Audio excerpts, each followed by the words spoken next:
Менеджментот на рудник Саса најавува инвестиција од 25 милиони долари, што треба да овозможи на тамошен одржлив развој на најголемиот рудник за олово и цинк во државата. Станувајќи дел од Централ Азија Металс групацијата во Саса започна нов период на севкупна модернизација на производството.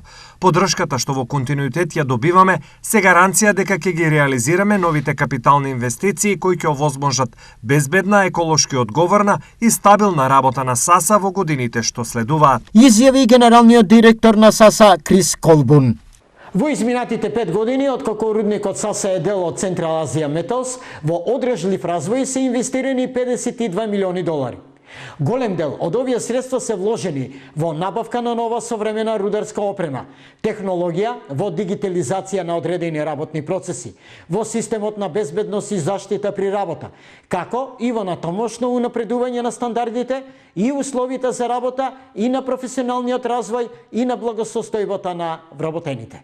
Дополнително, во овој период вложени си над 1,7 милиони долари во реализацијата на различни одржливи активности и проекти наменити за подршка на локалната заедница. За градоначалникот на Македонска каменица Димчо Атанасовски, рудникот Саса како најголем стопански капацитет во општината има големо значење за локалниот економски развој. Имаме соработка на највисоко можно ниво, реализираме проекти кои што се во интерес на граѓаните на општина Македонска каменица, значи и покрај концесиите кои што ги добиваме од рудник Саса, тие ни помагаат со финансиски средства мимо концесиите за реализирање на проекти од интерес на граѓаните. Само се вработени некаде околу 80% и се жители на Македонска каменица кои што земаат плата.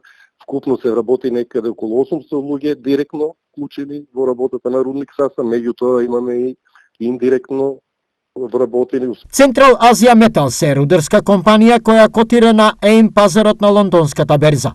Освен рудникот за олово и цинк, Саса од Македонска каменица, таа ги има во себе и 100% од операцијата за бакар Конрад во Казахстан.